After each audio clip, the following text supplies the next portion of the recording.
Hello guys, this is Nirmal Gupta. Welcome back to my YouTube channel. Friends, हम CTET के purpose से 7th class की NCERT based history की book का chapter 8 discuss कर रहे थे, जिसका फर्स्ट पार्ट हम ऑलरेडी अपलोड कर चुके हैं और अब हम सेकंड पार्ट डिस्कस करेंगे, क्योंकि चैप्टर बहुत लेंदी होते हैं और इसकी एक एक लाइन मोस्ट इंपॉर्टेंट होती है सीटेट के लिए। तो इसलिए हम एक चैप्टर को अगर लेंथ ज़्यादा है तो उसे 2 पार्ट में डिवाइड करके डिस्कस करते हैं। तो स्टार्ट करते हैं। और स्टार्ट करने से पहले फ्रेंड्स, जिन्होंने अभी तक मेरे चैनल को सब्सक्राइब नहीं किया वो सब्सक्राइब जरूर करें और बेल आइकन को टच करें। तो स्टार्ट करते हैं। हमने चैप्टर 8 के ही फर्स्ट पार्ट में डिस्कस किया था कि कौन कौन से धार्मिक संप्रदायों का उद्भव हुआ था और उन्होंने किस किस तरह से मोक्ष की प्राप्ति या ईश्वर की प्राप्ति के मार्ग को बताया था, जिसमें हमने ये भी पढ़ा था कि सूफीवाद रहस्यमयी था। सूफीवाद के सभी संत रहस्यमयी थे और किस किस धर्म संप्रदाय में कौन कौन से महान संत हुए थे और उन्होंने किस किस रास्ते को मोक्ष प्राप्ति का मार्ग बताया था। तो इसी में हम आगे स्टार्ट करते हैं। 11वीं शताब्दी से अनेक सूफी जन मध्य एशिया से आकर हिंदुस्तान में बसने लगे थे और दिल्ली सल्तनत की स्थापना की यह प्रक्रिया उस समय बहुत मजबूत हो गई थी जब उपमहाद्वीप में सर्वत्र अनेक सूफी केंद्र विकसित हो गए थे। अब हमारा उद्देश्य क्या होता है कि जो सीटेट के लिए इम्पोर्टेंट है हम वही चीज़ें पढ़ते हैं। तो इसमें देखते हैं कि औलियाओं की, जैसे अजमेर के ख्वाजा मोइनुद्दीन चिश्ती, ये हमें ध्यान रखना है कि कौन कौन से थे औलिया। तो अजमेर के थे ख्वाजा मोइनुद्दीन चिश्ती, दिल्ली के कुतुबुद्दीन बख्तियार काकी और पंजाब के बाबा फरीद, यहाँ से सीटेट में क्वेश्चन ऑलरेडी पूछा चुका है, और दिल्ली के ख्वाजा निजामुद्दीन औलिया और गुलबर्ग के बंदानबाज गिसुदराज। तो हमें ये सभी औलियाओं के नाम याद रखने हैं। और इसके अलावा सूफी संत अपने खानकाहों में, खानकाह शब्द मोस्ट इंपोर्टेंट है, ये ऑलरेडी पूछा आ चुका है। तो खानकाह के बारे में है कि सूफी संत, जहां सूफी संत अक्सर रहा करते थे उस संस्था को खानकाह कहा जाता है। खानकाह किसे कहा जाता है? उस संस्था को। यहाँ से देखिए मोस्ट इंपोर्टेंट है, सूफी संस्था जहां सूफी संत अक्सर रहते थे उस संस्था को खानकाह कहा जाता है। और इस संस्था में क्या होता था? सभी प्रकार के भक्तगण, इसमें शाही घरानों के लोग तथा अभिजात और आम लोग भी शामिल होते थे। अच्छा, यहाँ से एक क्वेश्चन पूछा गया था सीटेट में कि जब खानकाहों में वो लोग बैठते थे तो वहाँ पर वो क्या किया करते थे। देखिए इसमें चित्र में खानकाह की एक चित्र दिखाया गया है।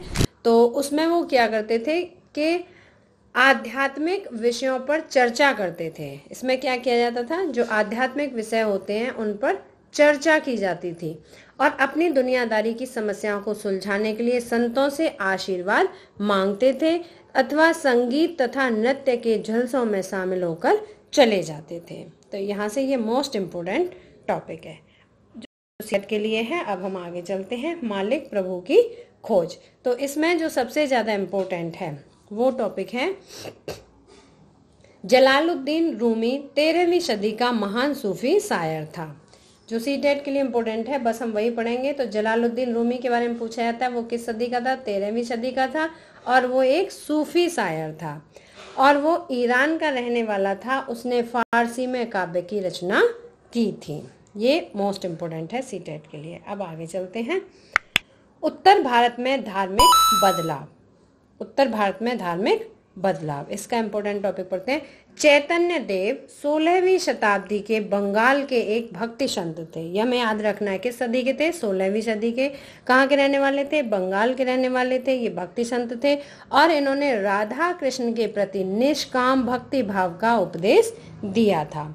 अच्छा, इन्होंने अपने अनुयायियों को एक समूह को आनंद में नाचते गाते हुए देख सकते हैं और इन्होंने भक्ति मार्ग का ये साधन भी बताया था कि नृत्य के द्वारा, संगीत और नृत्य के द्वारा हम मोक्ष प्राप्ति कर सकते हैं।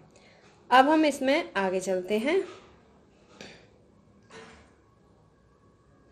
देखिए कबीर के बारे में, कबीर और गुरु नानक देव, ये मोस्ट इंपोर्टेंट है। यहाँ से सीटेट में क्वेश्चन पूछा आ चुका है, लेकिन हम वहीं कबीर के बारे में जहाँ डिटेल में आएगा वहाँ पढ़ेंगे। तुलसीदास रचित, ये देखिए इंपॉर्टेंट है, आप सभी को पता भी होगा। तुलसीदास रचित रामचरितमानस तुलसीदास जी ने लिखी थी। रामचरितमानस उनके भक्ति भाव की अभिव्यक्ति और साहित्य कृति दोनों दृष्टियों से महत्वपूर्ण है। तो रामचरितमानस किसने लिखी थी? तुलसीदास ने, महान संत तुलसीदास ने लिखी थी। और किस भाषा में लिखी गई थी? अवधी भाषा में लिखी गई थी। और सूरदास श्री कृष्ण के अनन्य भक्त थे। सूरदास जी और श्री राम तुलसीदास जी किसके भक्त थे? रामचंद्र जी के। सूरदास किसके भक्त थे? कृष्ण के। तुलसीदास ने क्या लिखा था? रामचरितमानस। और सूरदास की रचनाएं सूरसागर, सूरसरावली, अच्छा, साहित्य लहरी, ये सभी हैं। अच्छा, हम एक बार इस मैप को भी देख लेते हैं। यहाँ से जो भी हमने डिस्कस किया था फर्स्ट पार्ट में कि कौन कौन से संत किस किस शताब्दी के थे, वही इसमें बताया गया है। तो एक बार देख लेते हैं। ये देखिए, दादू 16वीं और 17वीं शताब्दी में दादू मीराबाई 16वीं सदी की थी। सूरदास 16वीं शताब्दी के, कबीर 15वीं 16वीं के, रैदास 15वीं के, बल्लभी 15वीं और 16वीं शताब्दी के, नामदेव 13वीं 14वीं के, बसवन्ना 12वीं सदी के। तो ये हमें याद रखना है और हम ये फर्स्ट पार्ट में ऑलरेडी डिस्कस कर चुके हैं। अब आगे चलते हैं। शंकर देव की भक्ति का सार एक शरण नाम धर्म एक सर्वोच्च सत्ता के प्रति समर्पण के नाम से जाना गया। शंकर देव की शिक्षाएं, देखो यहाँ से ये इम्पोर्टेंट है, ये एक बार सीटेट में पूछा भी गया है कि किस धर्म गुरु की शिक्षाएं जो हैं वो भगवत गीता और भगवत पुराण पर आधारित है। तो ये हमें याद रखना है। शंकर देव की जो शिक्षाएं हैं वो भगवत गीता और भगवत पुराण पर आधारित हैं। और इन्होंने अपने धर्म के प्रचार प्रसार के लिए बहुत सारे मठों की स्थापना भी की थी। और इनकी प्रमुख रचना है कीर्तन घोष। इनकी रचना का नाम क्या है? कीर्तन घोष। ये इनकी प्रमुख रचना है। किसके बारे में पढ़ रहे हैं हम? शंकर देव के बारे में। तो शंकर देव के बारे में और डिटेल में पढ़ते हैं कि शंकर देव कहाँ के थे? असम के रहने वाले थे और ये परवर्ती 15वीं शताब्दी के थे। जो इन्हीं के समकालीन थे, उन्होंने विष्णु की भक्ति पर बल दिया और असमिया भाषा में कविताएं, नाटक लिखे। उन्होंने ही नामघर, देखिए ये मोस्ट इम्पोर्टेंट है, नामघर का शब्दार्थ पूछा जाता है। तो नामघर कविता पाठ और प्रार्थना गृह को कहते हैं। नामघर किसे कहा जाता है? जहाँ कविताओं का पाठ होता हो या प्रार्थना की जाती हो।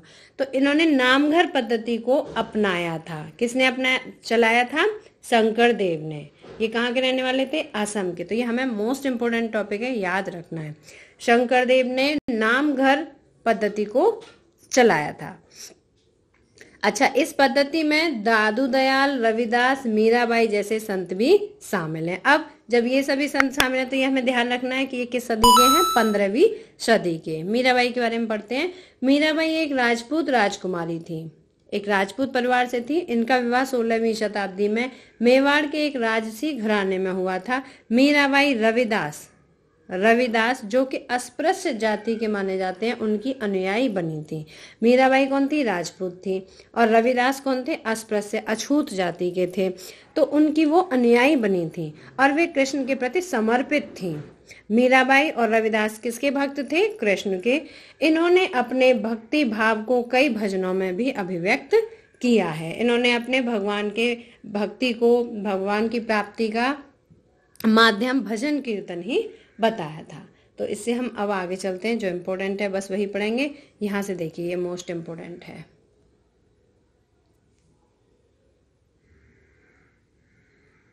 ये पढ़ते हैं। भक्ति संतों का एक महत्वपूर्ण योगदान संगीत के विकास में भी था। बंगाल के जयदेव ने संस्कृत में गीत गोविंद की रचना की। ये सीटेट में पूछा जा चुका है। फ्रेंड्स, हम एक बार सीटेट का क्वेश्चन पेपर भी डिस्कस करेंगे, तो वहां से आपको पता चल जाएगा कि कितने सारे क्वेश्चन ऐसे हैं जो हमें डायरेक्ट जैसे लिखे होते हैं वैसे ही मिल जाते हैं। तो इसलिए जो इम्पोर्टेंट है वो हम बताते जा रहे हैं, अंडरलाइन करते जा रहे हैं, उन्हें आप साथ के साथ नोट करते चलो। तो बंगाल के जयदेव कहाँ के थे? बंगाल के। इसकी पूछे जाते हैं ये गीत गोविंद रचना किसने की है? तो गीत गोविंद की रचना की थी जयदेव ने। ठीक है, यहाँ से बस यही इम्पोर्टेंट है और आगे चलते हैं। ये मीराबाई के द्वारा रचा गया एक गीत है। यहाँ से कबीर के बारे में पढ़ते हैं। कबीर की मोस्ट इम्पोर्टेंट है कबीर संभवतः 15वीं 16वीं सदी में हुए थे। कबीर के बारे में एक क्वेश्चन पूछा गया था कि इनकी जो रचनाएं थी उनका संग्रह क्या था? तो उसको बीजक देखिए इसमें यहाँ पे दिया हुआ है। इसे भी पढ़ेंगे। उनका पालन पोषण बनारस में उनके आसपास के एक मुसलमान जुलाहा यानी बुनकर परिवार में हुआ था। कबीरदास का पालन पोषण किसने किया था? जुलाहा परिवार ने।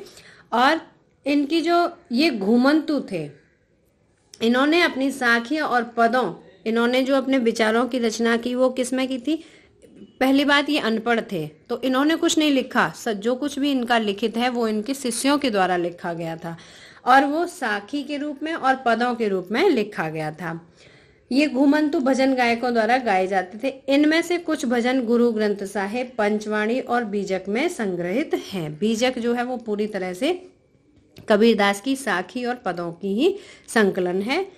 और जो कबीरदास ने जो कुछ भी साखी या पद गाए थे उनके कुछ गुरु ग्रंथ साहिब में भी मिलते हैं और कुछ पंचवाणी में भी मिलते हैं। पंचवाणी और बीजक तो कबीरदास जी की ही रचनाएं हैं। अब आगे चलते हैं। कबीर के धार्मिक उपदेशों की पूर्ण प्रचंड अस्वीकृति पर आधारित है। यहाँ से कुछ ऐसा इम्पोर्टेंट नहीं है। अब आगे चलते हैं। गुरु नानक देव, गुरु नानक देव के बारे में पढ़ते हैं। कबीर की अपेक्षा बाबा गुरु नानक के बारे में हम कहीं अधिक जानते हैं। ठीक है, तो इनका जन्म कहाँ हुआ था? तलवंडी पाकिस्तान में ननकाना साहब में जन्म लेने वाले बाबा गुरु नानक ने करतारपुर रावी नदी के तट पर डेरा बाबा नामक में एक केंद्र स्थापित करने से पहले कई यात्राएं की थी।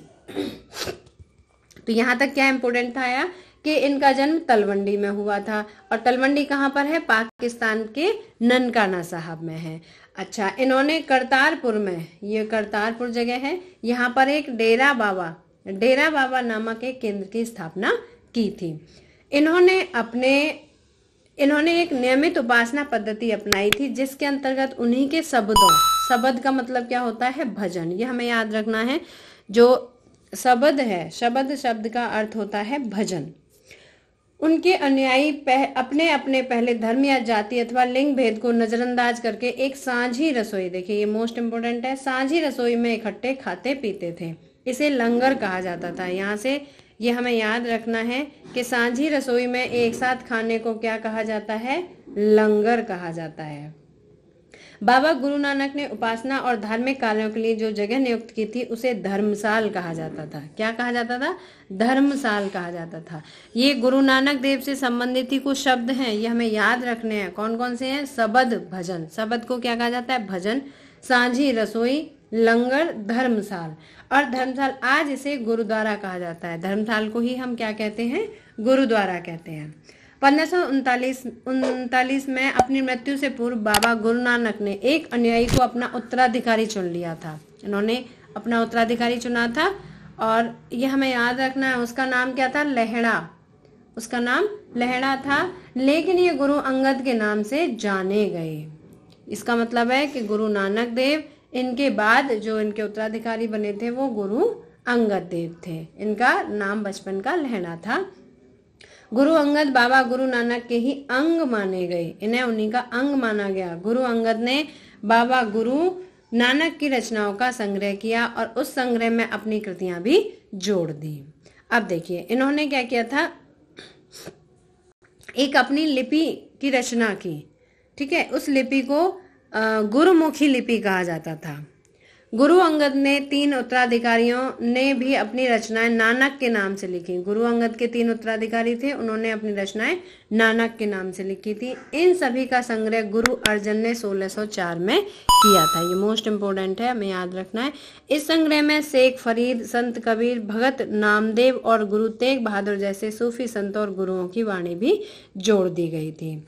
अब इस संग्रह को क्या कहा जाता है? देखिए, इस संग्रह को सिखों का पवित्र ग्रंथ गुरु ग्रंथ साहिब के रूप में जाना जाता है। तो सिखों का जो पवित्र ग्रंथ है उसका नाम क्या है? गुरु ग्रंथ साहिब है। अब आगे चलते हैं। हम सिर्फ वही पढ़ेंगे जो सीटेट के लिए इम्पोर्टेंट होगा। 17वीं शताब्दी के प्रारंभ में केंद्रीय गुरुद्वारा हरमंदिर साहब, देखिए स्वर्ण मंदिर की स्थापना किसने की थी? हरमंदिर साहब ने करवाई थी। तो स्वर्ण मंदिर के आसपास रामदासपुर शहर को क्या कहा जाता है? अमृतसर कहा जाता है। जो रामदासपुर शहर था पहले, उसे ही अब अमृतसर कहा जाता है, विकसित होने लगा था। अब इससे आगे चलते हैं। मुगल सम्राट जहांगीर इस समुदाय को एक संभावित खतरा मानते थे। कौन सा समुदाय था? इन्होंने एक सिख समुदाय की स्थापना की थी और उस सिख समुदाय का नाम था राज्य के अंतर्गत राज्य। इसे जहांगीर ने बहुत ही खतरा माना और मृत्युदंड का आदेश दिया। किसके लिए? गुरु अर्जन देव के लिए। और 17वीं शताब्दी में सिख आंदोलन के राजनीतिकरण शुरू हो गया और इसका ये बहुत दूरगामी परिणाम निकला कि 1699 में गुरु गोविंद सिंह ने खालसा पंथ संस्था की स्थापना की। ये मोस्ट इंपोर्टेंट लाइन है फ्रेंड्स, जहां हम सर्कल करते जा रहे हैं, अंडरलाइन करते जा रहे हैं, आप उसे नोट करते जाइएगा। तो खालसा पंथ के नाम से जाना जाने वाला सिख समुदाय अब एक राजनीतिक सत्ता भी बन गया था। अच्छा, इसमें ये क्वेश्चन पूछा जाता है कि ये किसके समय का था, तो ये हमें याद रखना है कि ये जहांगीर के समय में हुआ था। किस मुगल शासक के समय में हुआ था? जहांगीर के समय में। और उनके लिए अब हम यहाँ से पढ़ेंगे, इंपोर्टेंट लाइन है कि 3 शब्दों का प्रयोग किया गया। अपने उपदेशों के सार को व्यक्त करने के लिए उन्होंने 3 शब्दों का प्रयोग किया और वो शब्द थे नाम, दान और स्नान। स्नान को, स्नान मतलब नहाना, नाम से उनका तात्पर्य सही उपासना। फ्रेंड्स, शब्दार्थ है, इन्हें जरूर याद रखिएगा।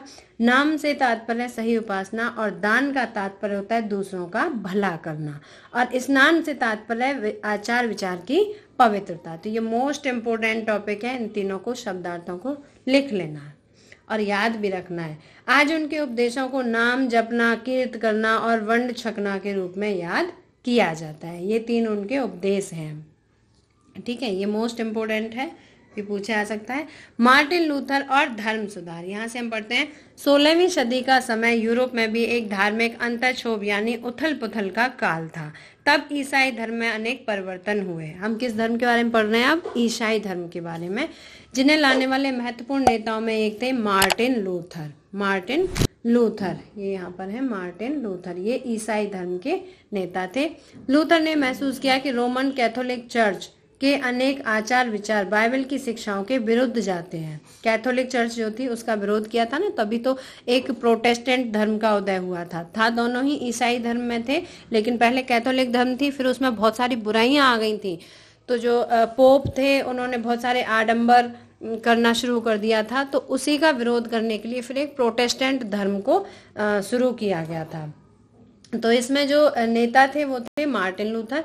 लूथर ने लैटिन भाषा की बजाय आम लोगों की भाषा का प्रयोग को प्रोत्साहन दिया। उन्होंने कहा कि ये जरूरी नहीं है कि हम लैटिन भाषा का ही प्रयोग करें, और बाइबल का जर्मन भाषा में अनुवाद किया।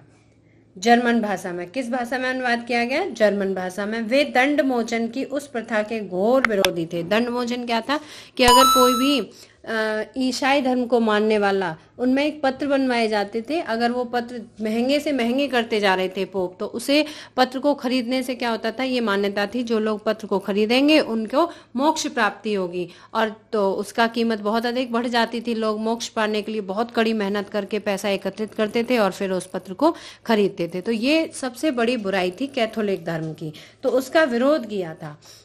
तो इसके अंतर्गत पाप कर्मों को, तो यही था दंड मोचन, जो उसे पत्र को नहीं खरीदता था तो उनको दंड दिया जाता था। ये माना जाता था कि उनको भगवान, जो उनके चर्च हैं, पोप हैं, वो उनको दंड देंगे। तो इसके अंतर्गत पाप कर्मों को क्षमा करने के लिए चर्च को दान दिया जाता था। छापे खाने के बढ़ते हुए प्रयोग से उनकी रचनाओं को व्यापक रूप से प्रचार प्रसार हुआ। अनेक प्रोटेस्टेंट ईसाई संप्रदाय अपना उद्भव लूथर की शिक्षाओं में ही खोजते हैं। आई होप कि आपको सभी को ये चैप्टर बहुत अच्छे से समझ में आया होगा। और फ्रेंड्स, जो फर्स्ट टाइम मेरे चैनल पर विजिट कर रहे हैं वो सब्सक्राइब जरूर करें और बेल आइकन को टच करें। और नेक्स्ट वीडियो में मिलते हैं चैप्टर 9 के साथ। Till then, bye bye, good luck to all of you.